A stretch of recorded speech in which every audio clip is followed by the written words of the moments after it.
आम्हाजवळ मांडावं.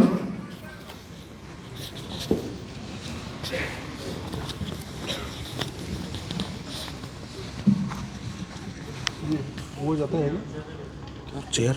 हाँ चेयर मिल जाएगी. नहीं नहीं चेयर नहीं मतलब ये सेंटर पॉइंट ठीक है. हाँ ठीक है. रिकॉर्डिंग के लिए थोड़ा आप सेंटर ले लें इसको.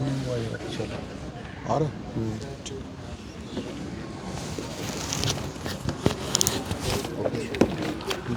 कुछ चलो. बोतल रखूँ या वो नहीं बाद में उसमें रख देंगे ना, उसमें कटोरी में पानी रख देंगे. हाँ थोड़ा इसको और इधर ले लो और इसको इधर लो, हल्का से इसको इधर ले लो. ये उठ जाएगा ना. एमएलए और एमपी को एक से ज़्यादा बार पेंशन मिलती है. एक बार जीत के आया कि उसको पेंशन मिलती है और बाद में बार बार मिलती है. हाँ इसके बारे में भी कुछ बोलो. वो थैला मेरा यहाँ रख दीजिए. हाँ ठीक है. क्या हुआ?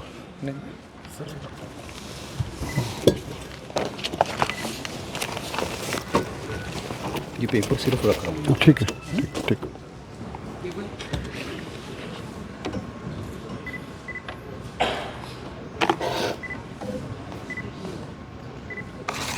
भारत माता की, भारत माता की, भारत माता की. वंदे वंदे वंदे. आप पीछे वालों को मेरी आवाज़ साफ साफ सुनाई दे रही है? इसमें कितने लोग हैं जिनकी शादी हो गई? जरा हाथ उठाएं.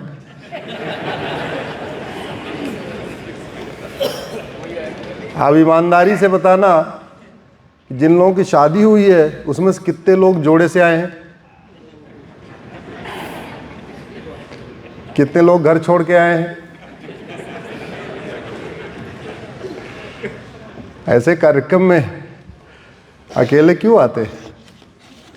मंदिर अकेले नहीं जाना चाहिए. घर में चलती है कि नहीं चलती है? चलती है तो लेके आना चाहिए था. सबसे पहले इस पवित्र भूमि को प्रणाम करता हूँ. छत्रपति शिवाजी महाराज, संभाजी महाराज और अपने सभी पेशवाओं को प्रणाम करता हूँ. महाराष्ट्र बहुत सारे महापुरुषों की जन्मभूमि और कर्मभूमि है. वीर सावरकर जी, गुरु गोलवलकर जी, डॉक्टर साहब, बाबा साहब अम्बेडकर, ऐसे अनेक महापुरुषों की जन्मभूमि और कर्मभूमि है. मैं उन सभी महापुरुषों को नमन करता हूँ, वंदन करता हूँ. आप प्रतिवर्ष ये कार्यक्रम आयोजित करते हैं, बहुत सारे सेवा के कार्य करते हैं. आप लोगों को नमन करता हूँ, वंदन करता हूँ. पूरी आपकी कोऑपरेटिव बैंक के सभी सदस्यों, 20,000 सदस्यों को प्रणाम करता हूँ. अगले 1 घंटे तक आपके साथ मैं कुछ चर्चा करूँगा. चर्चा मेरी एक तरफा नहीं होती है, हम संवाद करेंगे आपके साथ. लेकिन आपकी आवाज़ यहाँ तक आनी चाहिए. देखिए माइक इधर लगा हुआ है. हम आपके साथ जो बातचीत करेंगे सामान्यतः 4 से 5 करोड़ लोगों तक पहुँचेगी. तो आपके यहाँ कार्यक्रम हुआ, ये 5 करोड़ लोगों तक पता चलेगा. लेकिन आप रिस्पांस क्या कर रहे हैं वो तब पता चलेगा जब आप तेज़ी के साथ बोलेंगे और आपकी आवाज़ यहाँ तक आ जाएगी. तो बोलेंगे कि नहीं बोलेंगे? एक आग्रह मैं शुरू में ही कर देता हूँ. सोशल मीडिया का उपयोग राष्ट्रहित में करिए. हम लोग सोशल मीडिया का उपयोग करते हैं केवल अपनी बर्थडे की फ़ोटो डालने के लिए, शादी विवाह की फ़ोटो डालने के लिए, घूमने टहलने जाते हैं तो वो लोगों को बताने के लिए. लेकिन उसका और भी बहुत सदुपयोग हो सकता है. अगर आप सब लोग 5-5 हज़ार फेसबुक फ्रेंड बना लें. सामान्यतः हमें लगता है फेसबुक तो बहुत आउटडेटेड है, इंस्टाग्राम अच्छा है, ट्विटर अच्छा है. तो आपकी जानकारी के लिए बता रहा हूँ कि भारत में ट्विटर और इंस्टाग्राम केवल मात्र 5 करोड़ लोग यूज़ करते हैं और फेसबुक 50 करोड़ लोग यूज़ करते हैं। गांव का किसान, मजदूर, रेडी वाला, पटरी वाला, ऑटो वाला, ठेले वाला, चाय वाला, पान वाला, वो ट्विटर इंस्टाग्राम यूज़ नहीं करता, वो फेसबुक यूज़ करता है। तो फेसबुक का उपयोग करें। और कैसे करें? अपने जाति वालों को नहीं जोड़ना, अपने रिश्तेदारों को नहीं जोड़ना, वो तो आपके रिश्तेदार हैं, उनको फेसबुक पे क्यों जोड़ना? उनको तो आप जानते ही रहते हैं, उनको तो आप जो कुछ चाहेंगे बता ही सकते हैं। अपने नाम के हिसाब से लोगों को जोड़ना। आपका नाम राम है तो आप 5000 राम को जोड़िए। आपका नाम रश्मि है तो 5000 रश्मि को जोड़िए। आपका नाम विवाह है तो 5000 विवाह को जोड़िए। आपका नाम श्याम है तो 5000 श्याम को जोड़िए। होता क्या है कि पवार पवार को जोड़ लेते हैं, सिंधे सिंधे को जोड़ लेते हैं, देशमुख देशमुख को जोड़ लेते हैं, मेहता मेहता को जोड़ लेते हैं, छाबड़ा छाबड़ा को जोड़ लेते हैं।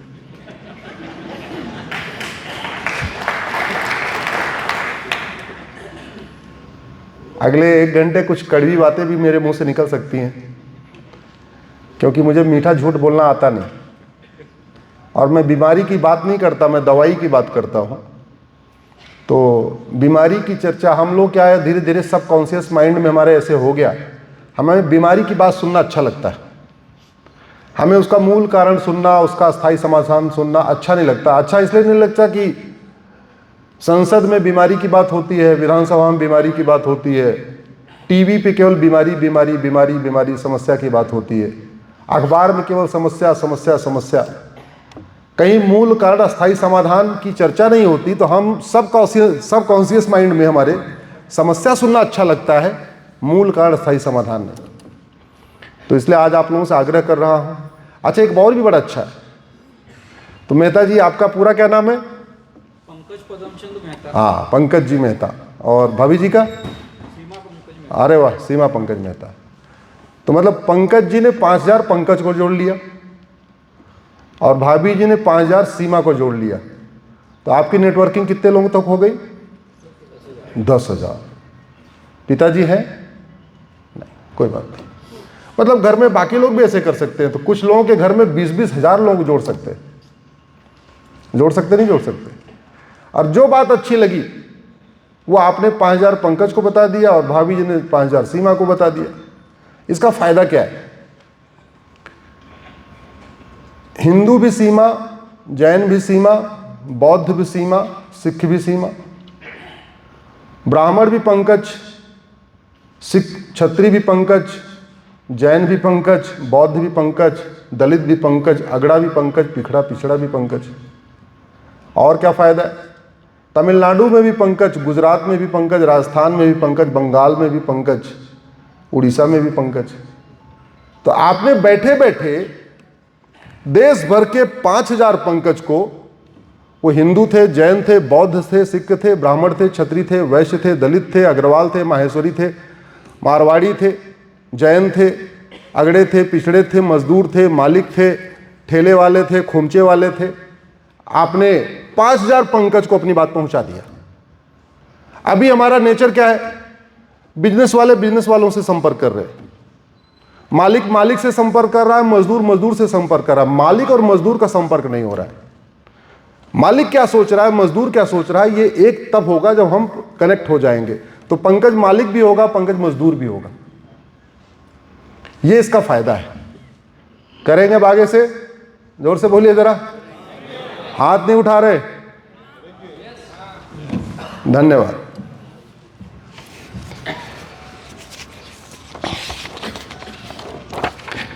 एक हम लोग प्राइमरी में गाते रहते हैं, सारे जहां से अच्छा हिंदुस्तान। अच्छा, मैं प्रयाग का रहने वाला हूं, तो हम लोग बचपन में एक निबंध लिखा करते थे, यदि मैं प्रधानमंत्री होता। आप लोगों ने लिखा क्या? किसी लोग? आज की क्या पता यंग जनरेशन न लिख रही हो छाबड़ा साहब, लेकिन पहले तो लिखते थे। आपने लिखा नहीं लिखा? लिखा है। यदि मैं प्रधानमंत्री होता तो क्या करता? मतलब कितनी अच्छी चीज थी, वो बंद हो गई।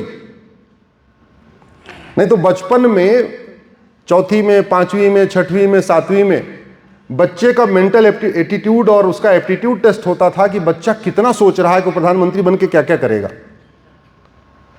तो 5000 फेसबुक फ्रेंड बना के वही करना है।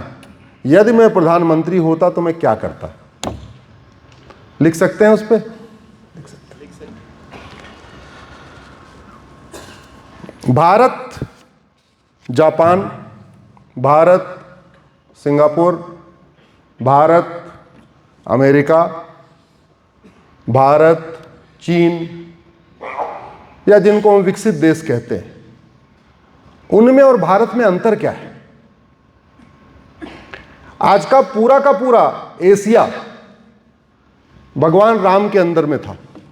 भगवान राम जो राजा थे वो पूरे वर्तमान एशिया के थे। अब गूगल करके आप देख लेना एशिया में कितने देश हैं। युधिष्ठिर भी लगभग 90% एशिया के राजा थे। मतलब आपका इंडोनेशिया, आपका मलेशिया, आपका चीन, आपका जापान, आपका भारत, आपका मालदीव, आपका लंका, आपका क्या बोलते हैं इधर म्यांमार, अफगानिस्तान, पाकिस्तान, बांग्लादेश, तो नेचुरल सी बात है। ये सबके राजा कौन? जोर से बोलिए। राम। जय श्री राम। चलो थोड़ा और बाद में आते हैं। अब से 2500 साल पहले के राजा हुए चंद्रगुप्त। चाणक्य उनके मार्गदर्शक थे। चाणक्य पूरा राज चलवा रहे थे, चंद्रगुप्त चला रहे थे। आधा चीन, पूरा पाकिस्तान, पूरा बांग्लादेश, अफगानिस्तान, लंका, म्यांमार, आज के 10 देशों के राजा, आज के लगभग 10 देशों के राजा तो वो भी थे। सवाल यह है कि जब भगवान राम के अंडर में जापान भी था और भगवान राम के अंडर में ये भारत भी था, तो जापान हमसे आगे क्यों निकल गया? चीन हमसे आगे क्यों निकल गया? सिंगापुर हमसे आगे क्यों निकल गया? था तो वो भी भारत, वो भी राम के अंडर में था।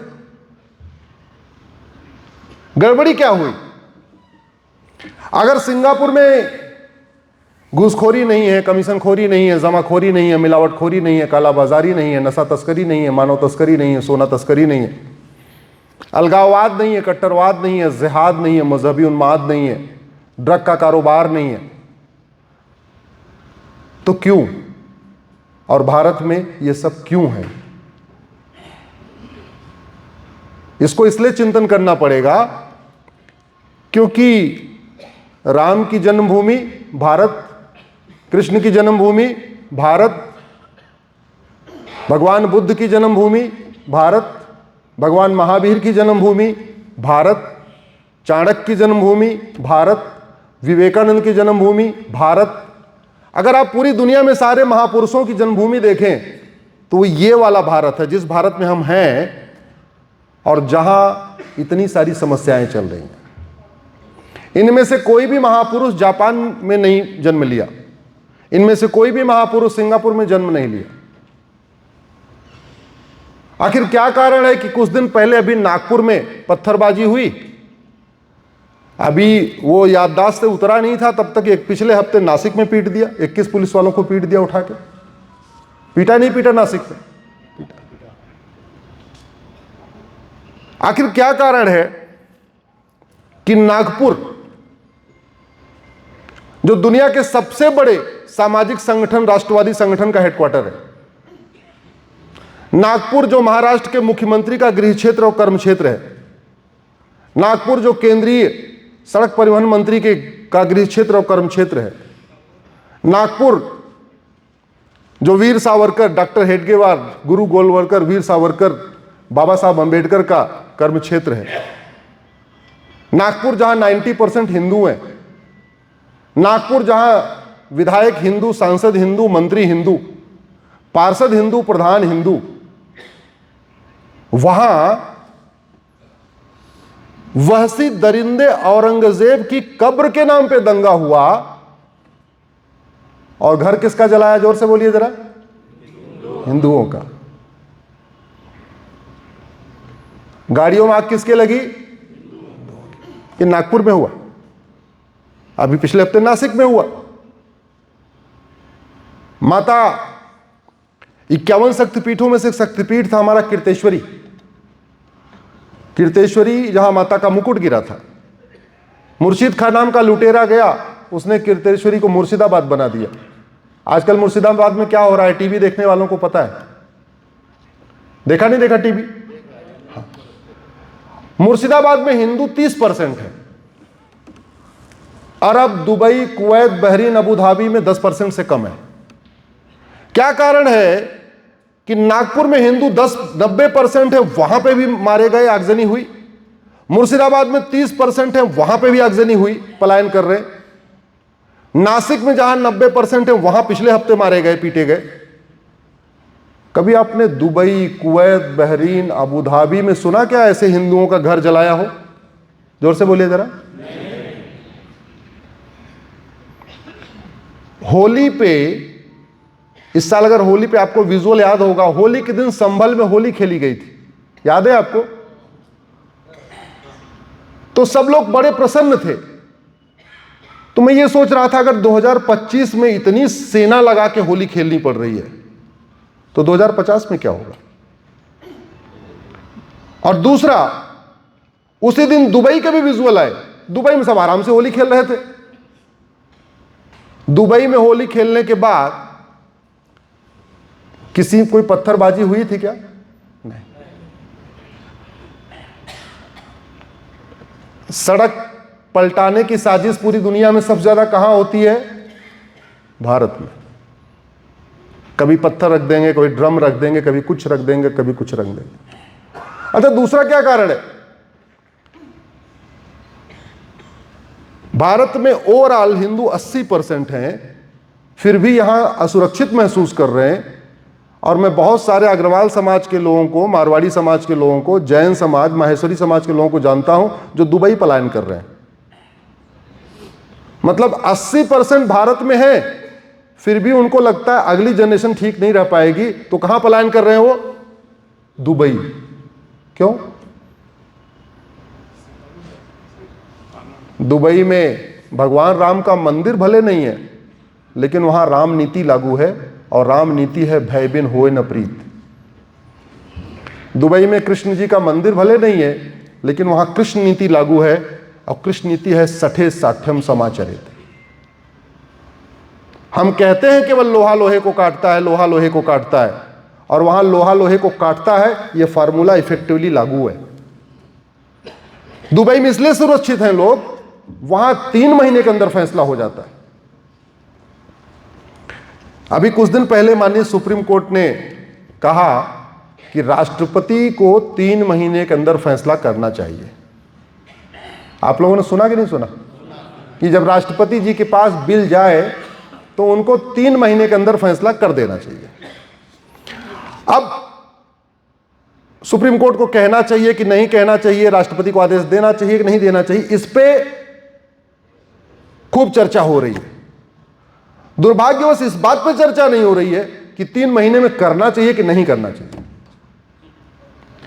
और फिर आज यहां से मैं माननीय सुप्रीम कोर्ट के जजों से व्यक्तिगत रूप से सवाल पूछ रहा हूं, सार्वजनिक सवाल पूछ रहा हूं। मुझे पता है ये वीडियो पहुंचेगा सुप्रीम कोर्ट के सारे जज, हम जो कुछ कहते हैं वो 1 हफ्ते के अंदर पहुंच जाता है,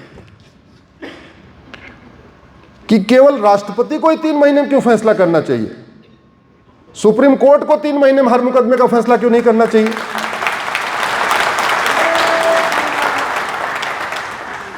हाई कोर्ट में 3 महीने के अंदर फैसला क्यों नहीं होना चाहिए? डिस्ट्रिक्ट कोर्ट में 3 महीने के अंदर फैसला क्यों नहीं होना चाहिए? पुलिस को अपनी जांच 3 महीने के अंदर क्यों नहीं पूरी करनी चाहिए? मैं इसी की लड़ाई लड़ रहा हूं कि भारत में जस्टिस विद इन ईयर लागू होना चाहिए। एफआईआर होने के 1 घंटे में एफआईआर हो, 3 महीने के अंदर जांच पूरी हो, 3 महीने में डिस्ट्रिक्ट कोर्ट का फैसला, 3 महीने में हाई कोर्ट का फैसला, और 3 महीने में सुप्रीम कोर्ट का फैसला। यानी एफआईआर लागू होने के 1 साल के अंदर कंप्लीट, टोटल, ओवरऑल फैसला मिल जाना चाहिए।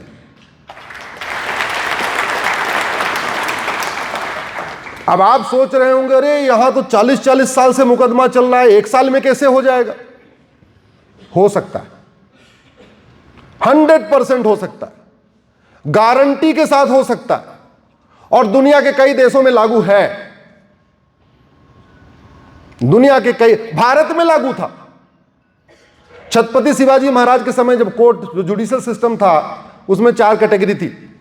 जस्टिस विद इन आवर, 1 घंटे के अंदर फैसला। जस्टिस विद इन डे, थोड़ा ज्यादा कॉम्प्लिकेटेड केस है तो 1 दिन के अंदर फैसला। थोड़ा और कॉम्प्लिकेटेड केस है तो जस्टिस विद इन वीक, 1 सप्ताह के अंदर फैसला।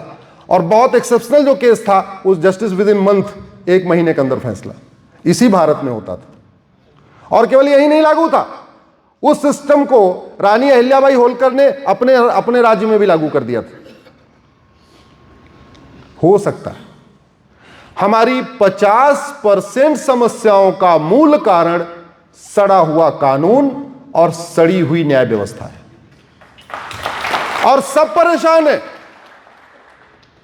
मजदूर भी परेशान है, मालिक भी परेशान है, अगड़ा भी परेशान है, पिछड़ा भी परेशान है। कोई फर्जी कॉन्ट्रैक्ट के चक्कर में परेशान है, कोई फर्जी मुकदमों से परेशान है, कोई फर्जी दहेज के मुकदमों से परेशान है, कोई फर्जी बलात्कार के मुकदमों से परेशान है, कोई फर्जी SC/ST केस से परेशान है। सब परेशान। इस समय 5 करोड़ मुकदमे चल रहे हैं भारत में। मुझे आश्चर्य है कि इस पे न संसद में चर्चा हो रही है, न सुप्रीम कोर्ट में चर्चा हो रही है।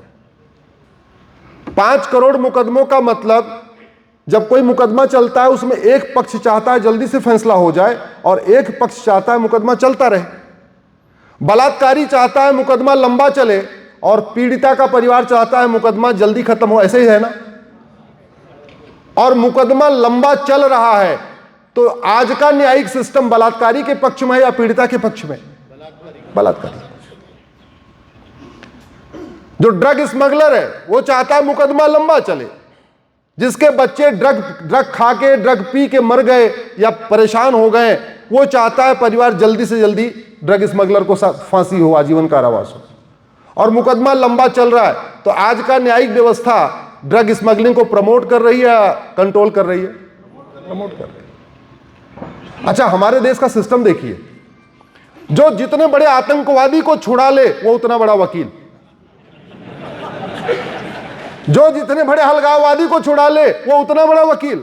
हम सारे लोग तो टुच्चे मुच्चे हैं, क्योंकि आज तक हमने आतंकवादी का केस लिया नहीं, अलगाववादी का केस लिया नहीं, किसी जिहादी का केस लिया नहीं, किसी धर्मांतरण कराने वाला का केस लिया नहीं, किसी घुसपैठिए का केस लिया नहीं, किसी नक्सली का केस लिया नहीं, किसी माओवादी का केस लिया नहीं, कभी PFI का केस लिया नहीं, कभी सिमी का केस लिया नहीं।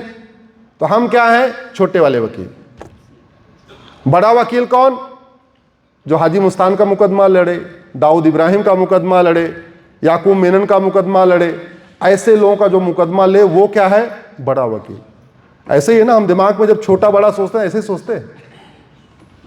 मानसिकता बदलनी चाहिए। ये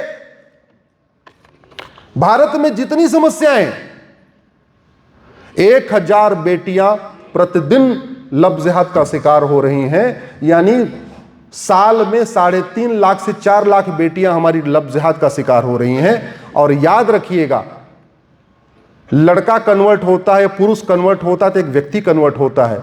बेटी जब लव जिहाद का शिकार होती है तो पूरी जनरेशन खत्म हो जाती है। और 4 साल में 4 लाख, इसका मूल कारण है सजा नहीं हो रही है, लंबा मुकदमा चल रहा है। इतना लंबा चल रहा है, इतनी तारीख पे तारीख मिल रही है कि गवाह परेशान होके गवाही से मुकर जा रहा है। और जब गवाह मुकर जाता है तो सबूत के अभाव में छूट जाता है। ऐसे ही हो रहा है ना? प्रतिदिन 10,000 हिंदुओं का धर्मांतरण हो रहा है प्रतिदिन। आज तक किसी लव जिहाद करने वाले को, धर्मांतरण कराने वाले को आजीवन कारावास हुआ क्या? जोर से बोलिए। किसी की नागरिकता खत्म हुई क्या? किसी का 100% प्रॉपर्टी जब्त हुई क्या? नहीं। यह हमारी सड़ी हुई न्याय व्यवस्था है। 6 करोड़ भारत में घुसपैठिए बैठे हैं, उसके लिए बहुत हद तक हमारी न्यायिक व्यवस्था जिम्मेदार है। कभी आपने सुना कि कोई सिंगापुर में अवैध घुसपैठ करता है? कभी सुना आपने कोई जापान में अवैध घुसपैठ करता है? यहां 6 करोड़ बैठे हैं। मैंने 2017 में PIL फाइल किया था, उस समय 5 करोड़ थे। मैंने राज्यवार आंकड़े दिए थे। डेमोग्राफी बदल रही है। 9 राज्यों में हिंदू खत्म हो चुके हैं, 800 जिलों में से 200 जिलों में खत्म हो चुके हैं, 6000 तहसीलों में से 1500 तहसीलों में खत्म हो चुके हैं। दुर्भाग्यवश न संसद में चर्चा हो रही है, न विधानसभा में चर्चा हो रही है, न हाईकोर्ट में चर्चा हो रही है, न सुप्रीम कोर्ट में चर्चा हो रही है।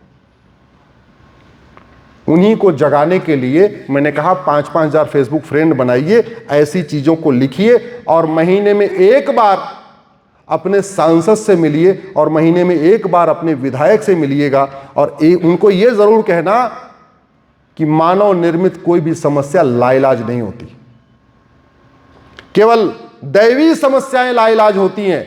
भूकंप, बाढ़, सुनामी ये लाइलाज होती है। बाकी जितनी समस्याएं, हम जिन समस्याओं से परेशान हैं, हम ऊपर वाले की समस्या से नहीं परेशान हैं। हम किसकी समस्या से परेशान हैं? नीचे वाले की, मानव निर्मित। और मानव निर्मित समस्या कोई लाइलाज नहीं होती। जितनी समस्याएं भारत में है, इसमें एक भी समस्या बताइए जिससे पूरी दुनिया परेशान हो। एक भी समस्या बताइए जो लाइलाज हो, जिसका कोई इलाज ही ना हो। आपको एक समस्या ध्यान में आ रही होगी, अरे चीन ने उसका इतना बढ़िया इलाज किया, पूछिए नहीं, शानदार इलाज किया, इजराइल ने बढ़िया इलाज किया हुआ है। तो समस्या कैसे खत्म होती है? समस्या खत्म होती है जैसे किसान काम करता है। किसान कैसे काम करता है? वो सीधे सीधे बीज बोता है क्या खेत में? नहीं। पहले क्या करता है? जुताई करता है, फिर गुड़ाई करता है, फिर निराई करता है, फिर खरपतवार की सफाई करता है, फिर भी अगर कुछ बचा तो पेस्टिसाइड डाल के उसको भी खत्म कर देता है। जब पूरी तरीके से खेत साफ हो जाता है तब उसमें बुआई करता है, फिर उसकी सिंचाई करता है, फिर उसकी देखभाल करता है, तब फसल अच्छी पैदा होती है। भारत में एक बार जुताई, गुड़ाई, निराई, खरपतवार की सफाई करना पड़ेगा। भारत में एक बार इलेक्शन रिफॉर्म करना पड़ेगा, पुलिस रिफॉर्म करना पड़ेगा, जुडिशियल रिफॉर्म करना पड़ेगा, टैक्स रिफॉर्म करना पड़ेगा।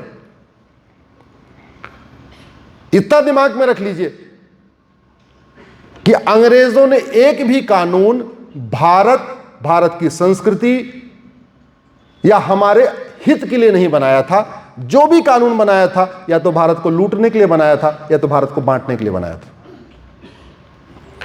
और आजादी के बाद भी कानून जो बने वो भी उसी पैटर्न पे बने, उसी स्टाइल में बने, या तो बांटने के लिए बनाया या तो लूटने के लिए बनाया। तो जब तक एक भी कांग्रेसी कानून है तब तक भारत सुरक्षित नहीं हो सकता, और जब तक एक भी कांग्रेसी कानून है तब तक भी भारत सुरक्षित नहीं हो सकता। कोई कांग्रेसी हमारे मित्र बैठे होंगे तो बुरा मत माने, मैं पब्लिकली कई बार कह चुका हूं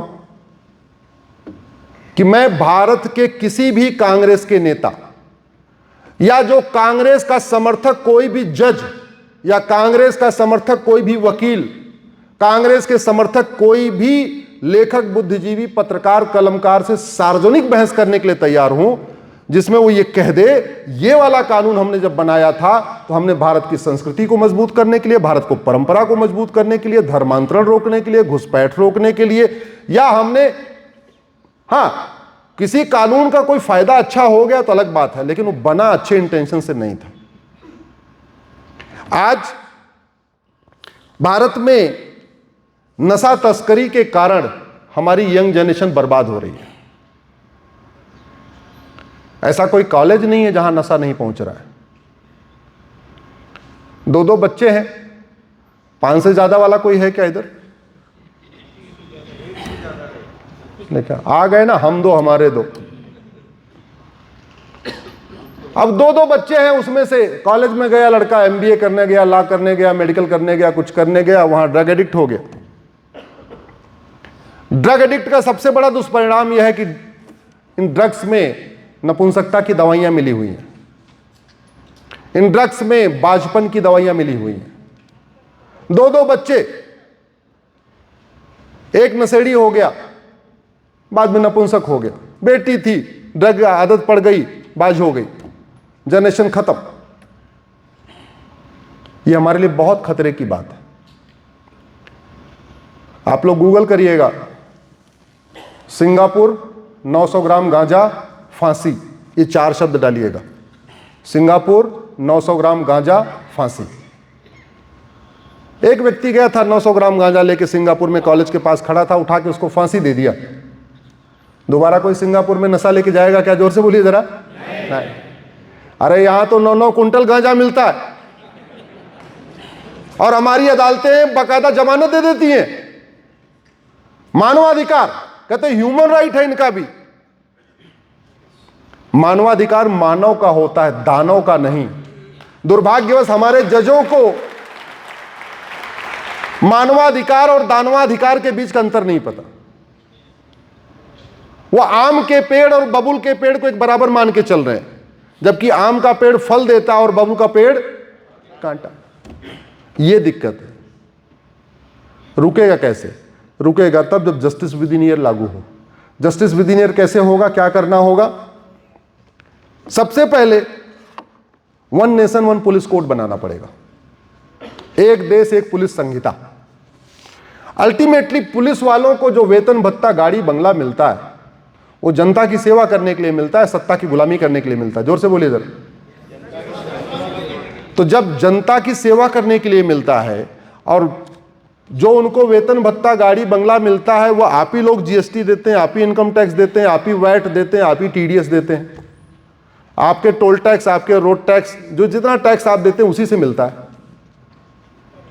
तो जब पूरे देश की पुलिस को वेतन भत्ता जनता की सेवा करने के लिए मिल रहा है, तो फिर 1861 वाला अंग्रेजों वाला कानून क्यों चलना चाहिए? एक नया पुलिस कोड आना चाहिए, एक पुलिस चार्टर लागू होना चाहिए, पुलिस की अकाउंटेबिलिटी तय होनी चाहिए कि भैया तुम्हें 1 घंटे के अंदर एफआईआर लिखना है और 1 महीने या 2 महीने के अंदर जांच पूरी करनी है। अब आप सोच रहे होंगे जांच 2 महीने में कैसे पूरी हो जाएगी? एकदम हो सकती है। उसके लिए आपको टेक्नोलॉजी का उपयोग करना पड़ेगा। Lie detector test, narco test, polygraph test, brain mapping test, इसके लिए कानून बनाना पड़ेगा, इसको कंपलसरी करना पड़ेगा। कितनी लागत आएगी? इसकी लैब बनाने में, एक लैब बनाने में 2 करोड़ का खर्चा आता है। भारत में 800 जिले में total narco polygraph brain mapping lab बनाने का खर्चा कितना आया? 1600 करोड़। 70,000 करोड़ का तो कॉमनवेल्थ घोटाला हो गया था। 1,76,000 करोड़ का तो 2G घोटाला हो गया था। 1,86,000 करोड़ का कोयला घोटाला हो गया था। 1600 करोड़ में पूरे देश में narco polygraph brain mapping lab बन जाएगी। इसको बाकी तो छोड़ो, केवल अग्रवाल, माहेश्वरी, जैन, मारवाड़ी, ये 4 समाज मिलकर दे देगा। दे सकते हैं क्या भाई? जरा कोई हाथ उठा बताओ। ये जितने अग्रवाल, जैन, माहेश्वरी, मारवाड़ी बैठे, जरा एक बार हाथ उठाएं। आप लोग देश में, पूरे देश में नार्को पॉलीग्राफ ब्रेन मैपिंग की लैब बनवाने के लिए 1600 करोड़ की व्यवस्था कर सकते हैं क्या? ये लो, बैठे बैठे हो जाए, कोई बहुत बड़ी चीज नहीं है।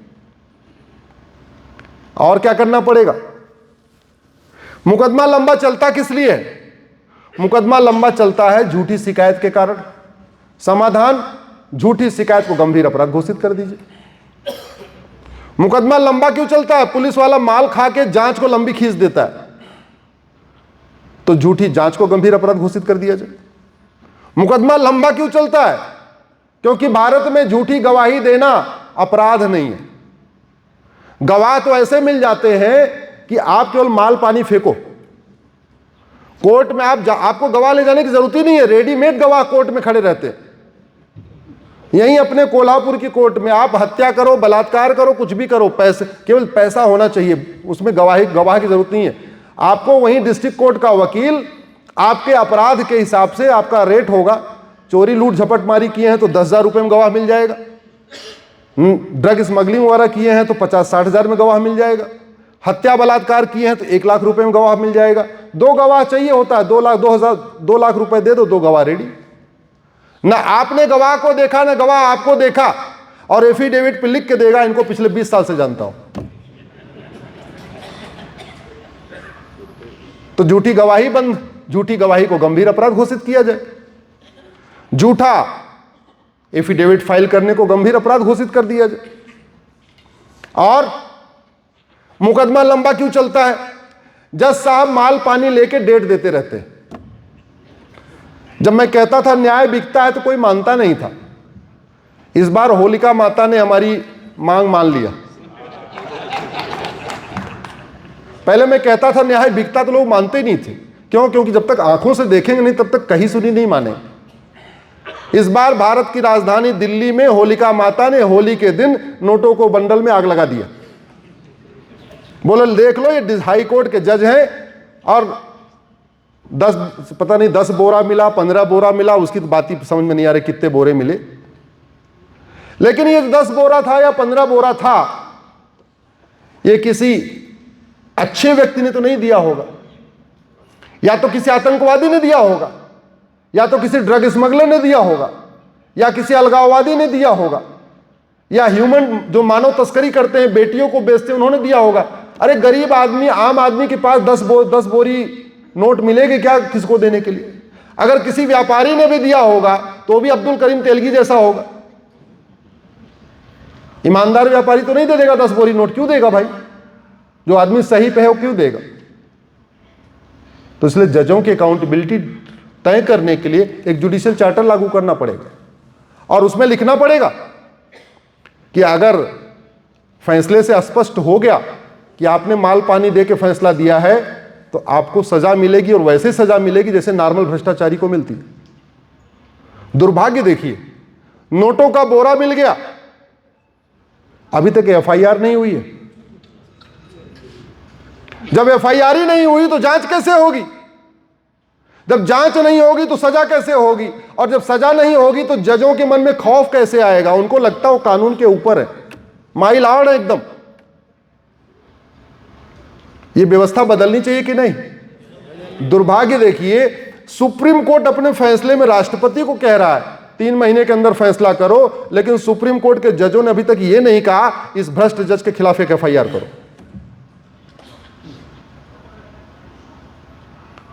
आवाज उठाइए। इसीलिए कहता हूं 5-5 हजार फेसबुक फ्रेंड बनाइए, सांसदों से मिलिए, विधायकों से मिलिए, अपने सोशल मीडिया का उपयोग राष्ट्रहित की समस्या, उसका मूल कारण, उसका स्थायी समाधान लिखने के लिए करिए। कितनी बार ऐसा होता है, डिस्ट्रिक्ट कोर्ट का जो फैसला होता है उसको पढ़ के समझ में आ जाता है कि जज ने नादानी में दिया है या जज बहुत होशियार है, माल पानी लेके दिया है। फैसला पढ़ के समझ में आ जाता है। लेकिन आपके पास क्या रास्ता है? आपके खिलाफ पार्टी ने अच्छा पैसा दे दिया, एकाध बोरी दे दिया, आपके खिलाफ फैसला ले लिया, आप कुछ कर सकते हो क्या? नहीं। आप लड़ो। अब कहां लड़ो? हाई कोर्ट में लड़ो। और हाई कोर्ट में 5 बोरी दे दिया, तब क्या? सुप्रीम कोर्ट में लड़ो। और इतना आप लड़ोगे तो आपके साथ गवाह कोई टिकेगा क्या? ओ गवाह सबूत के अभाव में छूट जाएगा। ये हो रहा है भारत में। क्यों? क्योंकि हमने न पुलिस की अकाउंटेबिलिटी तय करने के लिए पुलिस चार्टर लागू किया, न जजों की अकाउंटेबिलिटी तय करने के लिए जुडिशियल चार्टर लागू किया, न हमने झूठ को गंभीर अपराध घोषित किया, न हमने झूठी शिकायत को गंभीर अपराध घोषित किया, न झूठी एफआईआर को गंभीर अपराध घोषित किया, न झूठे हलफनामा को गंभीर अपराध घोषित किया, न झूठी चार्जशीट को गंभीर अपराध घोषित किया, न झूठा फैसला देने को गंभीर अपराध घोषित किया। तो पुलिस भी बेलगाम और जजेस भी बेलगाम। अभी कल परसों खबर आई थी, उत्तर प्रदेश में एक थानेदार अपनी बुलेट ठीक कराने गए। ठीक कराने के बाद उस गरीब आदमी ने बोला साहब पैसे दे दो। उसके ऊपर इतनी धारा लगा दिया कि 25 साल के बाद बेचारा वो बेगुनाह साबित हुआ। क्या गलती थी? अरे बुलेट ठीक किया था, पैसे मांग रहा था। यह दिमाग 7वें आसमान पे क्यों है? क्योंकि 1861 का पुलिस एक्ट चल रहा है, जो अंग्रेजों वाला कानून चल रहा है। वही कानून चल रहा है जिस कानून का उपयोग करके जलियांवाला बाग में नरसंहार हुआ था। वही कानून चल रहा था जिस कानून का उपयोग करके वीर सावरकर को काला पानी दिया गया था। वही कानून चल रहा है जो अंग्रेजों ने भारत को गुलाम बनाने के लिए बनाया था। चूंकि कानून वही चल रहा है, अंतर यह हुआ जो पुलिस पहले अंग्रेजों के इशारे पर नाचती थी, अब वो सत्ता के इशारे पर नाचती है। सत्ता चाहे आतंकवादियों का मुकदमा वापस ले ले। उत्तर प्रदेश में हो रहा था, सपा की सरकार में आतंकवादियों का मुकदमा वापस हो रहा था। ऐसा ही कानून चाहिए क्या हमें? और हम बात करते हैं हम तो सिंगापुर को टक्कर देंगे, अमेरिका को टक्कर देंगे, किसको किसको टक्कर देंगे? भय बिन होए न प्रीत, सठे साठम समाचरित, लोहा लोहे को काटता है। भारत में कानून का राज है, तो कानून अच्छा होगा तो राज अच्छा होगा, और कानून घटिया होगा तो राज घटिया होगा। और डॉक्टर बदलने से बीमारी ठीक नहीं होती, याद रखिएगा। हॉस्पिटल बहुत अच्छी हो और डॉक्टर अच्छे ना हो, बीमारी ठीक होगी क्या? जोर से बोलिए जरा। नहीं।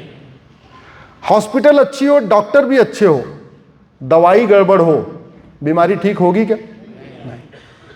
हॉस्पिटल भी अच्छा, डॉक्टर भी अच्छा, दवाई भी अच्छी, लेकिन दवाई टाइम पे नहीं दिया तो बीमारी अच्छी ठीक होगी क्या? अच्छा, डॉक्टर भी अच्छे, लेकिन हड्डी वाला डॉक्टर आंख का इलाज कर रहा है, आंख वाला डॉक्टर पैर का इलाज कर रहा है, गले वाला डॉक्टर जो पेट का ऑपरेशन कर रहा है, आदमी मरेगा या जिंदा रहेगा? भारत में यही तो हो रहा है। मंत्री बनाते समय क्या देखा जाता है? किस कास्ट का है? मंत्री बनाते समय यह नहीं देखा जाता कि जिसको हम शिक्षा मंत्री बना रहे हैं ये शिक्षक बनने लायक है कि नहीं, टीटी क्वालिफाई करने लायक है कि नहीं। अभी इसके पहले बिहार में कानून मंत्री बना, जब कानून मंत्री शपथ लेने को हुई तो बेचारा शपथ ही लेने नहीं आया। क्यों? क्योंकि कोर्ट ने उसके खिलाफ नॉन अवेलेबल वारंट घोषित डिक्लेयर कर रखा था। वो भगोड़ा था, पुलिस उसको ढूंढ रही थी और उस कानून मंत्री उसको डिक्लेयर कर दिया। फिर बाद में उसको पुलिस पकड़ के लाई, बोले शपथ ले लो। जिस पुलिस को पकड़ के उसको जेल में डालना था, वो पुलिस उसको पकड़ के लाई, बोली साहब शपथ ले लो, आज से आप माननीय हो, सलाम। ऐसे भारत महान बनेगा क्या? ऐसे नहीं बनेगा। महान भारत तो तभी बनेगा जब, मैंने कहा ना, आंखों का डॉक्टर आंखों का इलाज करे, कान वाला कान का इलाज करे, किडनी वाला किडनी का इलाज करे, हड्डी वाला हड्डी का इलाज करे। जब तक उस पर चर्चा नहीं हो रही। भारत में मुकदमा लंबा चलने के कारण फर्जी डॉक्यूमेंट बनाना कोई अपराध ही नहीं है। मथुरा में विद्या देवी 30 साल तक लड़ती रही कि मैं जिंदा हूं, जिंदा हूं, जिंदा हूं। क्यों? उनके पड़ोसियों ने उनको कागज में मार दिया था। मथुरा की रहने वाली विद्या देवी के भाई नहीं था, तो पिताजी ने 15 बीघे जमीन विद्या को दान कर दिया। विद्या की शादी हो गई अलीगढ़ में। शादी के बाद चली गई, पड़ोसियों ने क्या किया? अच्छा, विद्या देवी की मां 77 में मर गई, 75 में मर गई। विद्या देवी की मां विद्या देवी को 15 बीघे जमीन देने के बाद 75 में मर गई। ध्यान से समझिए, बड़ा इंटरेस्टिंग केस है। 95 यानी मरने के 20 साल के बाद उनके पड़ोसियों ने विद्या देवी को जिंदा कर दिया, उनकी मां को जिंदा कर दिया। विद्या की मां कब मरी थी?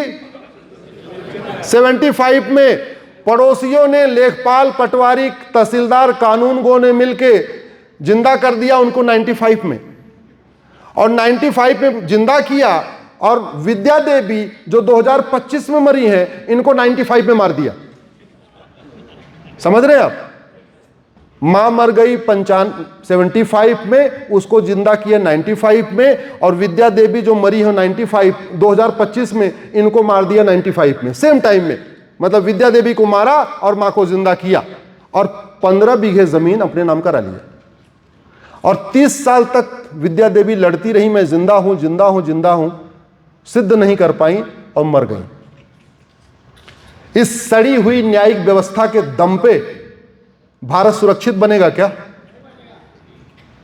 इस सड़ी हुई न्यायिक व्यवस्था के दम पे हम भारत को महान बना पाएंगे क्या? और सब परेशान है। व्यापारी फर्जी कॉन्ट्रैक्ट से परेशान है। जयपुर के अग्रवाल साहब अपना मकान छुड़ाने के लिए 40 साल लड़े। मैं सुप्रीम कोर्ट में खड़ा था, आए तो बेचारे हमारा वीडियो देखते होंगे, हमको पहचान लिया। बोले अश्विनी जी, मैं जयपुर का हूं। क्या? हमने कहा क्या तकलीफ है?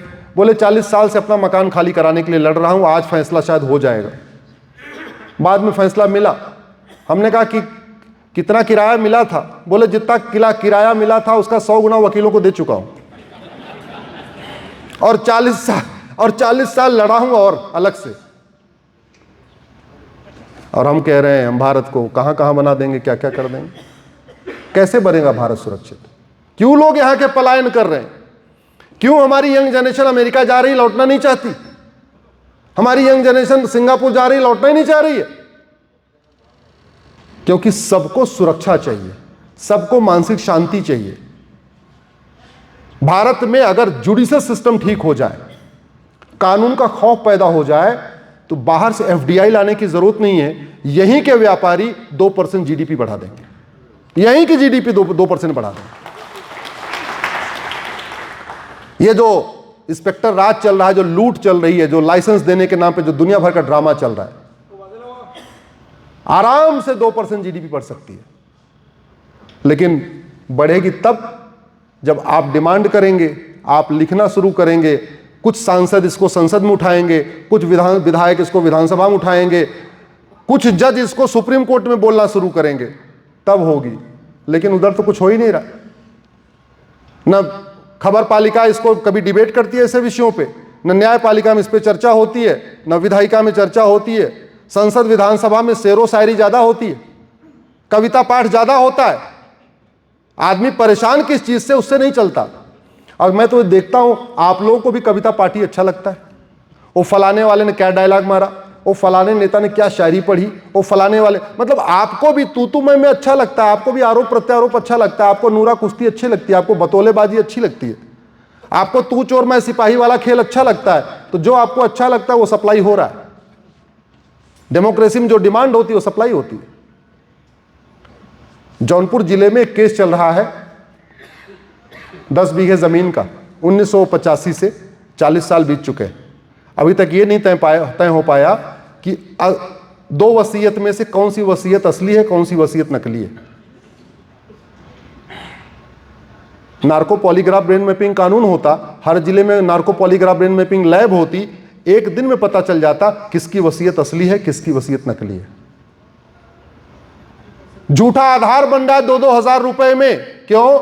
झूठा आधार बनवाना और झूठा आधार बनाना गंभीर अपराध नहीं है। 2000 रुपए में राशन कार्ड बन जा रहा है। क्यों? फर्जी राशन कार्ड बनाना, फर्जी राशन कार्ड बनवाना गंभीर अपराध नहीं है। 3 से 4000 रुपए में घर बैठे ड्राइविंग लाइसेंस मिल जा रहा है।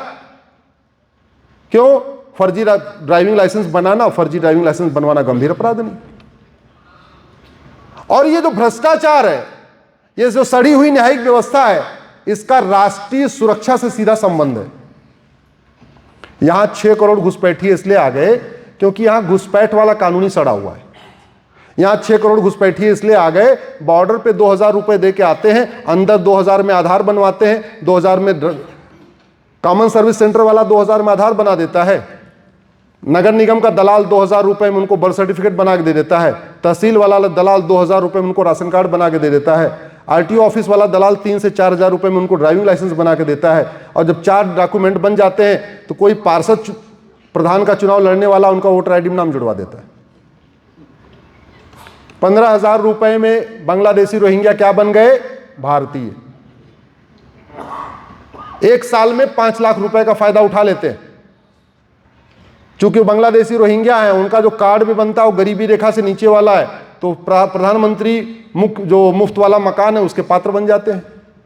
जनधन खाता में अपना अकाउंट खोल लेते हैं, हर महीने किसान सम्मान निधि लेना शुरू कर देते हैं, मुद्रा लोन लेना शुरू कर दिया, सारा कारोबार। तो हमारा कानून घुसपैठ को बढ़ा रहा है, हमारी न्यायिक व्यवस्था घुसपैठ को बढ़ा रही है, घुसपैठियों को भगा रही। जोर से बोलिए जरा। बढ़ा रही, घुसपैठ को प्रमोट कर रही है। रुकेगा कैसे? आवाज उठाना पड़ेगा। मैंने पहले कहा था, डॉक्टर बदलने से बीमारी ठीक नहीं होती। आप सब लोगों ने बहुत मेहनत किया, हम सब ने बहुत मेहनत किया, डॉक्टर बदल गया, क्या हुआ?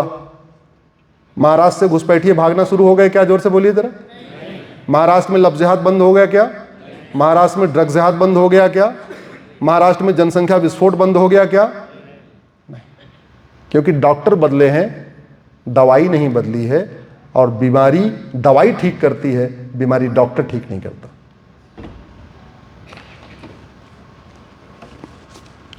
जस्टिस विद इन ईयर हो जाए अगर फर्जी डॉक्यूमेंट बनाना और फर्जी डॉक्यूमेंट बनवाने को गंभीर अपराध घोषित कर दिया जाए। 5 करोड़ मुकदमों में से 2.5 करोड़ तो अपने आप वापस हो जाएंगे, अपने आप ले लेंगे, भैया ऐसा में मुकदमा लड़ना ही नहीं है। जैसे ही कोई आदमी थाने में शिकायत करने जाए उससे अंडरटेकिंग ले लो। मैं जानता हूं कि झूठ बोलना गंभीर अपराध है, पकड़े और झूठ पकड़ी गई तो हमें 10 से 20 साल सजा होगी। कोई आदमी झूठी शिकायत करेगा क्या? जोर से बोलिए जरा। जैसे ही पुलिस वाला जांच करे, वो जो चार्जशीट दाखिल करता, फाइल करता, उसके नीचे अंडरटेकिंग हो, मैंने पूरी अपने मनसा वाचा कर्मणा अपना इन्वेस्टिगेशन किया है, मैंने इसमें कोई झूठे तथ्य नहीं रखे हैं और मुझे पता है कि झूठ बोलने पे 10 से 20 साल सजा होती है। पुलिस वाले डरेंगे कि नहीं डरेंगे? गवाही देने वाले से एफिडेविट लेना शुरू कर दिया जाए।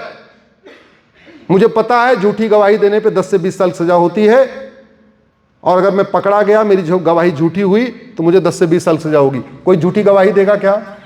जब झूठी गवाही देगा नहीं तो फैसला इतना, मुकदमा इतना लंबा क्यों चलेगा? इतनी तारीख पे तारीख चलेगी नहीं। ये जो झूठी वसीयत बनती है, झूठी विरासत बनती है, झूठा एज सर्टिफिकेट, झूठा इनकम सर्टिफिकेट, सारा कुछ फर्जी। क्यों? क्योंकि यहां हम राम की पूजा तो करते हैं लेकिन राम नीति लागू नहीं है। कभी हमने जस्टिस विद इन ईयर के बारे में सोचा ही नहीं।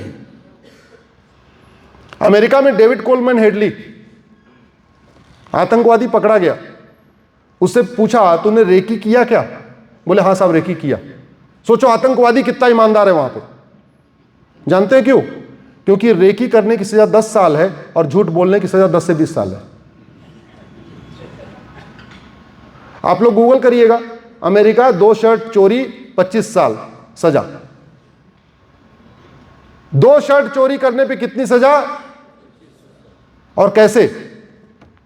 चोरी की सजा 5 साल है, चोरी रिपीट कर दिया तो डबल सजा, और चोरी को अगर एडमिट नहीं किया, झूठ बोल दिया तो 10 साल और। पहला शर्ट चुराया 5 साल, दूसरा शर्ट चुराया 10 साल, टोटल कितने हो गए? 15 साल। उससे पूछा शर्ट चोरी किया था क्या? बोला शर्ट नहीं चोरी किया। Narco polygraph brain mapping lab में ले गए, झूठ पकड़ा गया, पता चला इसने तो 2 शर्ट चुराया, तो 10 साल झूठ बोलने वाला। कितनी सजा हो गई टोटल? 25 साल। यहां 70,000 करोड़ के कॉमनवेल्थ घोटाला में, आदर्श घोटाला में, पता नहीं A to Z दुनिया भर के घोटाले, नेशनल हेराल्ड वाला केस तो भगवान जाने एकदम पूरा बीरबल की खिचड़ी हो गई, बड़ी पकी नहीं रही हो। तो ये होता है कानून का खौफ, ये होता है कानून का खौफ। हमारे यहां तो आए दिन चिट फंड स्कैम होते रहते हैं, डबल करने का ऑफर देते हैं, बेचारे लूटे जाते हैं। सुब्रत राय सहारा 16 लाख लोगों को चिट फंड का ऑफर देके चले गए ऊपर। सुब्रत राय सहारा को 16 साल की भी सजा नहीं हुई। थाईलैंड में एक व्यक्ति ने सुब्रत राय सहारा की नकल किया था, 16,000 लोगों का डबल का ऑफर देके गायब हो गया। 1,40,000 साल सजा हुई है। जोर से बोलिए 1,00,000। कभी गूगल करिए, आजकल तो सब टेक्नोलॉजी का जमाना, गूगल करिए longest sentences in the world, तो पता चलेगा अमेरिका में सजा कैसी होती है। 3,000 साल, 4,000 साल, 5,000 साल, 8,000 साल, 12,000 साल, 16,000 साल, ऐसे सजा होती है। हमारे एक तो कानून सड़े हुए और ऊपर से जज क्या मनमानी कर रहे हैं। दुनिया के बाकी देशों में नियम है कि जो सजा होगी अलग अलग चलेगी। मतलब 5 आपने अपराध किया, 5 धाराओं में सजा हुई, तो 5 धारा की सजा एक साथ नहीं चलेगी, बल्कि पहले एक की सजा, फिर दूसरी की सजा, फिर तीसरी की सजा, फिर चौथी, ऐसे चलती है। तो कहने का मतलब, मान लो आपने 5 धारा में अपराध किया और हर धारा में 5 साल की सजा है, तो अमेरिका में 25 साल की सजा होगी और भारत में 5 साल की सजा होगी। कैसे? हमारे यहाँ जजों को पावर दिया है, वो चाहे तो डिसाइड करें कि सजा कॉन्जेक्टिव होगी या कॉन्करेंट होगी, एक साथ चलेगी, अलग अलग चलेगी। अब खेल यहीं पे हो जाता है। जब भूतपूर्व कानून मंत्री, भूतपूर्व वित्त मंत्री, भूतपूर्व गृह मंत्री, भूतपूर्व विदेश मंत्री, भूतपूर्व शिक्षा मंत्री, भूतपूर्व, ऐसे बहुत सारे मंत्री हैं जो वकालत करते हैं, जैसे ही वो खड़े होते हैं तो सजा अलग अलग चलने की बजाय क्या हो जाती है? एक साथ। और इसी के वो एक्सपर्ट हैं, इसी के लिए वो बड़े वकील कहलाते हैं, क्योंकि जज को हमने खुद ही पावर दिया है। आधा खेल तो जज इसी में कर देते हैं, कहते हैं तुम्हारी सजा हम एक के बाद एक कर देंगे, अगर एक साथ सजा कराना है तो आ जाओ कोठी पे। ये चल रहा है, ये चल रहा है। मैंने उसको चैलेंज किया है कि जजों को जो पावर दी गई है बंद होनी चाहिए। ऐसा नहीं होना चाहिए कि बड़ा वकील खड़ा हो जाए तो एक साथ सजा चलेगी, छोटा वकील खड़ा हो जाए तो अलग अलग चलेगी। और कितने लोग फर्जी केसेस में, प्रयाग के विष्णु तिवारी के ऊपर झूठा SC/ST का केस लगा दिया, झूठा बलात्कार का आरोप लगा दिया, बेचारा 20 साल जेल में सड़ गया। शादी विवाह हुई नहीं, 18 साल का जेल में गया था, बाहर आया 38 साल का, बच्चा होके युवा होके जेल में गया, बाहर निकला तो प्रौढ़ हो गया, शादी माँ बाप खत्म हो गए, इकलौता लड़का। 38 साल में शादी कौन करेगा? 20 साल के बाद जेल से आया, कोई शादी करेगा क्या? और जनरेशन खत्म हो गई। तो हम भारत में लगातार घट क्यों रहे? इस घटिया कानून के कारण। 5 लाख लोग हर साल, 5 लाख परिवार बर्बाद हो रहे हैं रोड एक्सीडेंट में। रोड एक्सीडेंट का मूल कारण क्या है? भ्रष्टाचार। या तो ड्राइवर को गाड़ी चलानी नहीं आती है, और या तो सड़क पे गड्ढा है। सड़क पे गड्ढे का मूल कारण है भ्रष्टाचार, और ड्राइवर को गाड़ी चलानी नहीं आती उसका भी मूल कारण है भ्रष्टाचार, क्योंकि उसको घर बैठे बैठे DL मिल गया। और भ्रष्टाचार का मूल कारण, जोर से बोलिए जरा, घटिया कानून और सड़ी हुई न्याय व्यवस्था। हम लगातार घट रहे हैं, उस घटने में इसका योगदान है। हम लफ्ज़-ए-हाथ के कारण घट रहे हैं, घटने का मूल कारण घटिया कानून। हम धर्मांतरण के कारण लगातार घट रहे हैं, घटने का मूल कारण घटिया कानून। जनसंख्या विस्फोट हो रहा है, हम रेशियो लगातार डिस्टर्ब हो रहा है, मूल कारण जनसंख्या नियंत्रण कानून नहीं है। 6 करोड़ घुसपैठियों ने आके पूरा यहाँ पे डेमोग्राफिक इम्बैलेंस कर दिया है, मूल कारण कानून घटिया है। भारत में 50% समस्याओं का समाधान हो सकता है अगर करप्शन खत्म हो जाए, और करप्शन खत्म करना कोई बहुत बड़ी समस्या नहीं है। दुनिया की 20 देशों में तो लोग घूसखोरी जानते ही नहीं है। दुनिया के 20 देशों में कमीशनखोरी, दलाली नाम की चीज वो समझते नहीं है, उनको लगता है ये क्या है। भारत में जो स्कूल बनता है वो किसी पार्टी के पैसे से बनता है या टैक्स के पैसे से बनता है? जोर से बोलिए। टैक्स के पैसे। किसके टैक्स के पैसे से? एक आदमी ने बोला, बाकी लोग टैक्स नहीं देते क्या? और जो सरकारी स्कूल में टीचर अपॉइंट होता है उसका वेतन कौन देता है? आप। और आपका बच्चा कहां पढ़ता है? Private school. स्कूल आपने बनवाया, हर महीने वेतन आप दे रहे हो, और फिर अपने बच्चे को पढ़ाने के लिए प्राइवेट स्कूल। क्यों? एजुकेशन माफियाओं ने पूरे एजुकेशन सिस्टम को ही बर्बाद कर दिया। आखिर क्या कारण है? अमेरिका में, सिंगापुर में, जापान में जिनका सरकारी स्कूल में एडमिशन नहीं होता वो प्राइवेट में पढ़ाते हैं, और भारत में जिनका प्राइवेट में नहीं होता है वो सरकारी में पढ़ाते हैं। क्यों?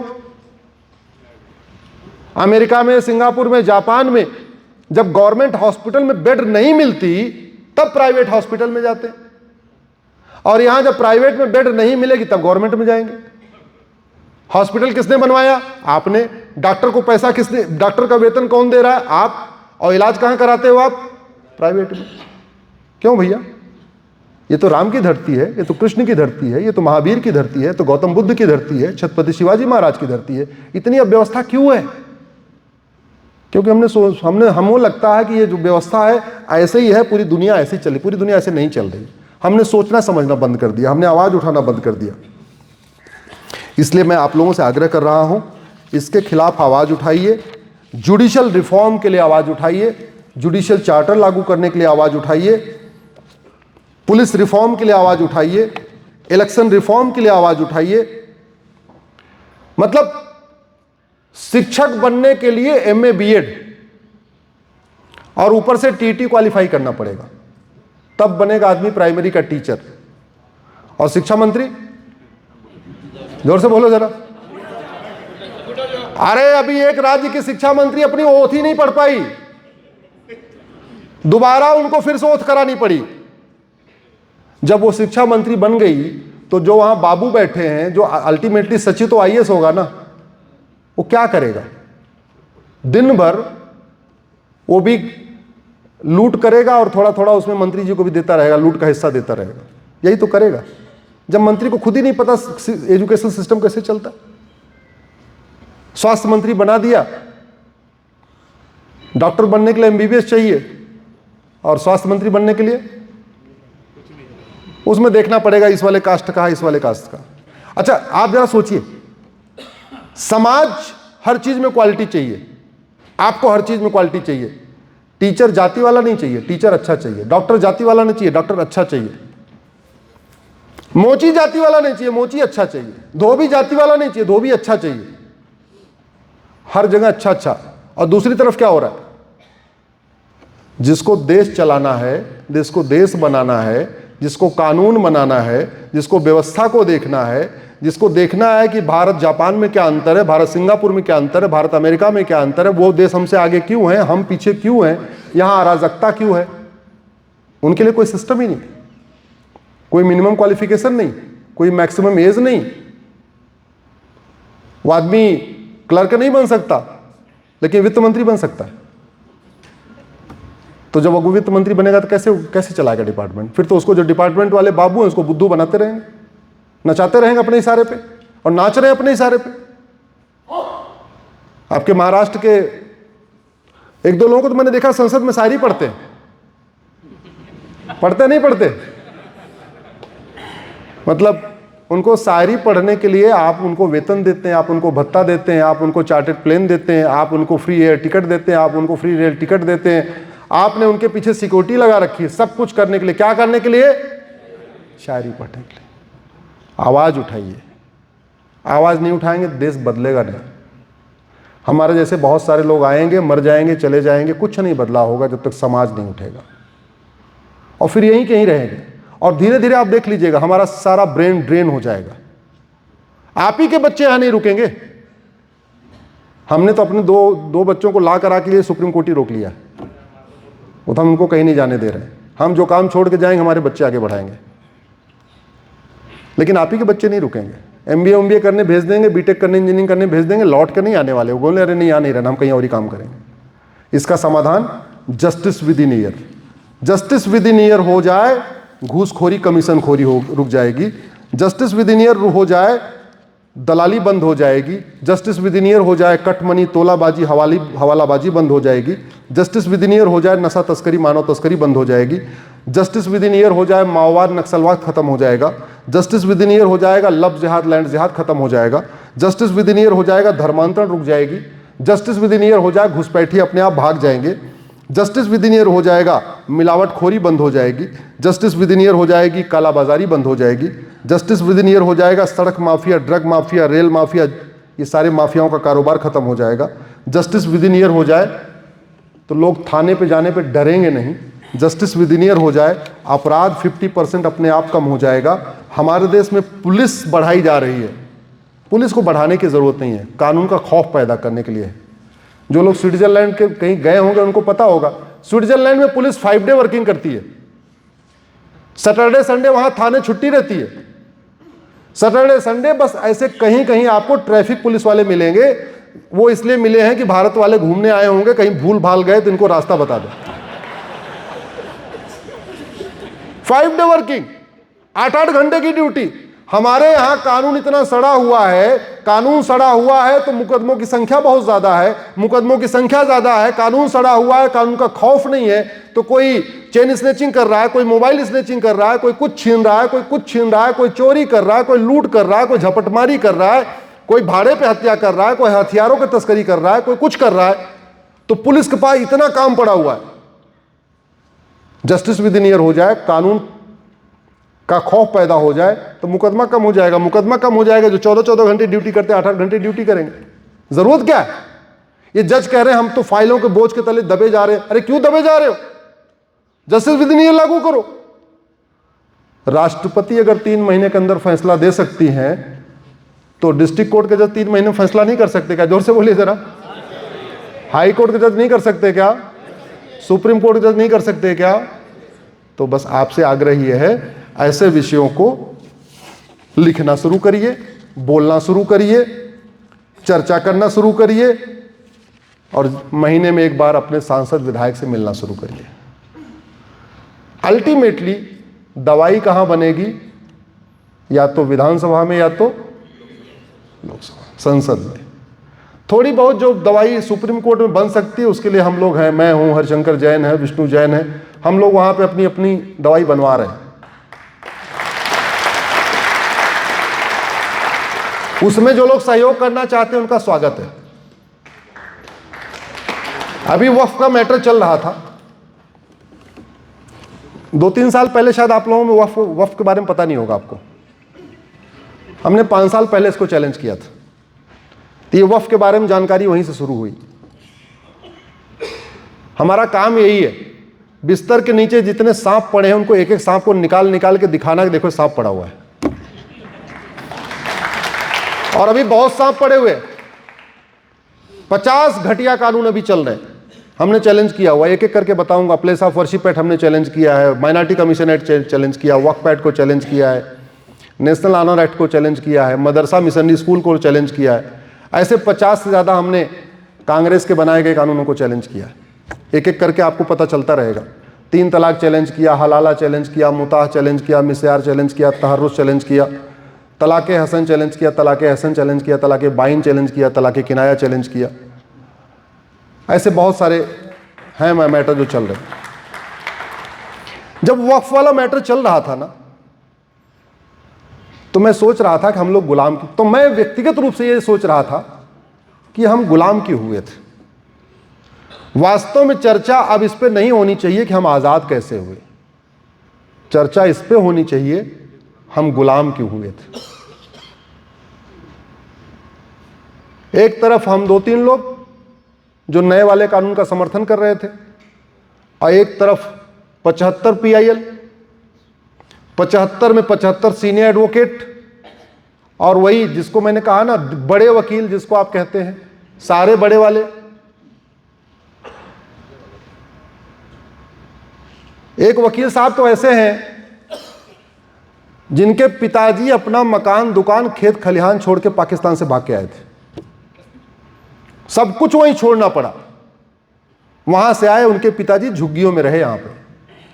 वो भी चाह रहे हैं कि नहीं, वक्फ बोर्ड अपना जमीन लैंड जिहाद करता जाए। बाप बड़ा ना भैया, सबसे बड़ा ना भैया।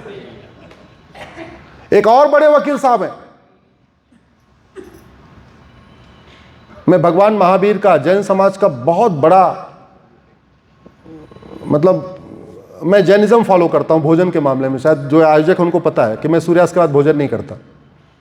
मैं काफी कुछ जैनिज्म फॉलो करता हूं। वो जैन साहब साल में 50 करोड़ रुपए टैक्स देते हैं, इतने बड़े वकील हैं, लेकिन इतना पता नहीं उनको कितना वहां से फीस मिल रही है। वो भी आ गए हैं वक्फ कानून के, ये नए वाले वक्फ एक्ट के खिलाफ में। पैसे से लगता है कि पेट ही नहीं भर रहा है। और अपने मैं जैन परिवारों को बताऊं, 2000 साल पहले सबसे जो बढ़िया भव्य भगवान पार्श्वनाथ का मंदिर बना था, वो मुल्तान में बना था। उसके लिए पत्थर यहां मकराना से गया था, लेकिन 1947 में उस मुल्तान से सारे जैन परिवार अपना मकान, दुकान, खेत खलिहान, उद्योग व्यापार छोड़ के भाग आए। और अब उस जैन मंदिर में नौकार मंत्र नहीं होता, बल्कि अब वहां मदरसा चलता है, नमाज पढ़ी जाती है। तो जब मैं उनको, जैन साहब को देख रहा था दलील दे रहे थे, उसे जैन लिखते नहीं, आप लोग कंफ्यूज मत होना, कुछ अलग लिखते हो, राजस्थान के हैं, इतना और क्लू दे देता हूं। जब वो दे रहे थे तो मुझे मुल्तान का मंदिर याद आ रहा था। मैं सोच रहा था कि जब मुल्तान के जैन भाग रहे होंगे अपना घर, मकान, दुकान, खेत खलिहान, बसा बसाया उद्योग व्यापार छोड़ के, तो किस दुख के साथ भागे होंगे। और आज एक जैन कैसे खड़ा होकर लैंड जिहाद का समर्थन कर रहा है। कई बार बड़ी निराशा भी होती है सुप्रीम कोर्ट में, कई बार हताशा भी होती है। हम PIL फाइल करते हैं तो मुश्किल से 5 लोगों को ढूंढ ढूंढ के कहता हूं भाई 4-5 लोग और आ जाओ, कर लो। हमारी PIL का विरोध करने के लिए 20-20 याचिकाएं, 30-30 याचिकाएं, 40-40 याचिकाएं आ जाती हैं। हमारी PIL का विरोध करने के लिए पूरी बड़े वकीलों की फौज खड़ी हो जाती है। अगर उन बड़ी वकीलों की एक दिन की फीस होती है लगभग 1.5 करोड़ 2 करोड़ रुपए, कितनी फंडिंग आ रही है। 2-3 वकील ऐसे हैं, उन्होंने हमारी PIL का विरोध करके लगभग 10-10 करोड़ रुपए कमा लिया है। मतलब वो हमारी हर पीआईएल में सामने से आना ही आना है। या तो पर्सनल लॉ बोर्ड के लिए आ जाते हैं या तो जमीयत उलमा हिंद के लिए आ जाते हैं। ये दो हमारे पेट अपोनेंट हैं। हमारी कुछ भी पीआईएल होगी ये दो जरूर आते हैं, और वो दो बड़े वकीलों को लेके आते हैं। तो संघर्ष सुप्रीम कोर्ट में भी है, लेकिन आप लोगों को अपना आरामदायक जीवन में थोड़ा सा समय निकालना पड़ेगा, और सांसदों और विधायकों से मिलकर यही कहिए कि आपको हमने बनाया था केवल शपथ लेने के लिए नहीं, आप प्लीज़ कुछ काम भी कर लीजिए।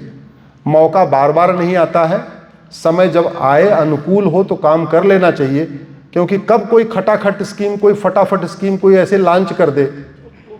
अच्छा, झूठ का कितना नुकसान होता है। संविधान बदल देंगे, संविधान बदल देंगे, संविधान बदल, ये झूठ खूब फैलाए नहीं फैलाए? फैलाए ना। क्यों? क्योंकि झूठ बोलना फ्रीडम ऑफ स्पीच है। झूठ बोलना अपराध ही नहीं है। 8,500 हजार दूंगा, साल में 1-1 लाख दूंगा, साल में 1-1 लाख दूंगा, साल में 1-1 लाख दूंगा। क्यों बोला? क्योंकि झूठा वादा करना कोई अपराध नहीं। जब कोई झूठ अपराध ही नहीं है तो दिक्कत तो रहेगी। तो झूठ के खिलाफ कठोर कानून बने, और वो तभी बनेगा जब आप सब लोग मिलकर आवाज उठाएंगे। नहीं तो केवल हमारे जैसे 2-4 लोग बोलते रहेंगे तो बोलते रहेंगे। जवानी से बुढ़ापा आ जाएगा, बुढ़ापा के बाद खत्म हो जाएंगे, लेकिन हमारे बच्चों को सुरक्षित भविष्य नहीं मिलेगा। अफगानिस्तान में 1805 में पंडित नंदराम टिक्कू प्रधानमंत्री थे। जिस अफगानिस्तान को आप देख रहे हैं ना, 100% हिंदू हुआ करते थे, और वहां का सारा कारोबार जैन, अग्रवाल, माहेश्वरी, मारवाड़ी करते थे। गंधार में सारा, कोई बचा वहां पे क्या? नहीं, खत्म। लाहौर का, कराची का, सिंध का पूरा कारोबार कौन कर रहा था? हिंदू कर रहे थे। वहां बचे क्या? नहीं। ढाका, चटगांव, सारा का सारा कारोबार कौन कर रहा था? अग्रवाल, जैन, मारवाड़ी, माहेश्वरी। बचे क्या? नहीं। भारत में 28 राज्य हैं, 8 केंद्र शासित प्रदेश हैं, टोटल हो गए 36 में से 9 राज्यों में हिंदू खत्म हो चुके हैं। भारत में 800 जिले हैं, उसमें से 200 जिलों में हिंदू खत्म हो चुके हैं, यानी 25% राज्यों में खत्म हो गए, 25% जिलों में खत्म हो गए। 6000 तहसीलें हैं, उसमें से 1500 तहसीलों की डेमोग्राफी बदल गई, यानी 25% तहसीलों में खत्म हो चुके हैं। मूल कारण वही लफ्ज़ जिहाद, लैंड जिहाद, ड्रग जिहाद, धर्मांतरण जिहाद, घुसपैठ जिहाद, जनसंख्या जिहाद। इसका समाधान आप नहीं कर सकते, मैं नहीं कर सकता। समाधान है सठे साठ्यम समाचरेत के अनुसार कठोर कानून। कानून कहाँ बनेगा? संसद, विधानसभा में। तो करना क्या पड़ेगा? उन्हीं को जगाना पड़ेगा, उन्हीं को हिलाना पड़ेगा।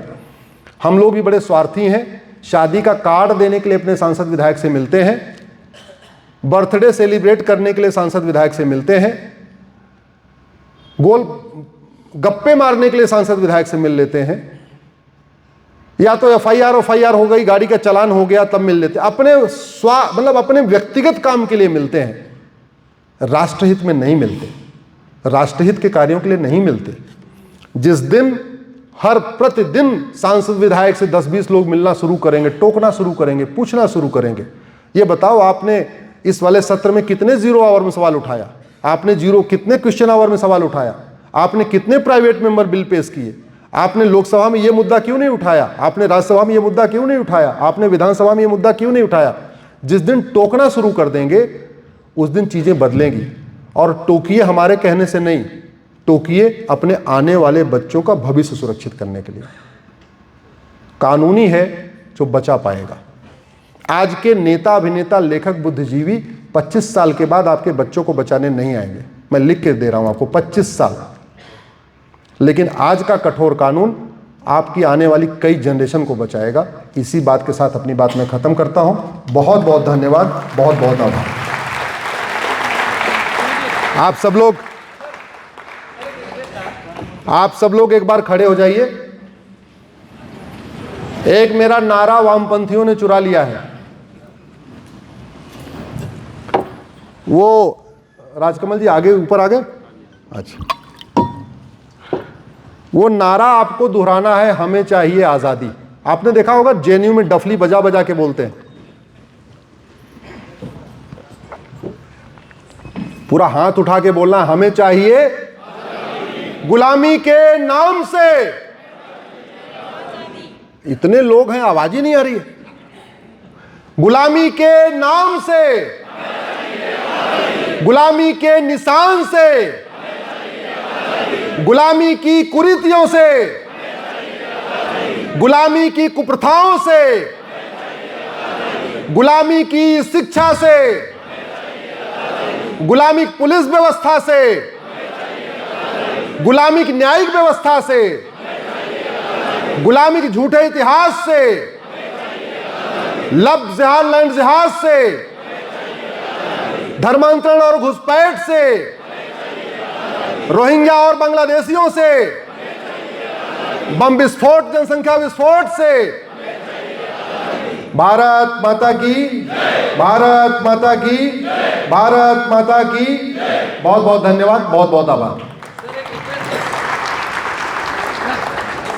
हाँ बोलिए बोलिए, वहीं से जो सुप्रीम कोर्ट ने अभी सर वक्त के बारे में कुछ निर्णय दिया ना, हाँ, उसके कुछ कमेंट कर सकते हैं क्या 2 मिनट के लिए? यूट्यूब पे देखिएगा, कल कमेंट करूंगा।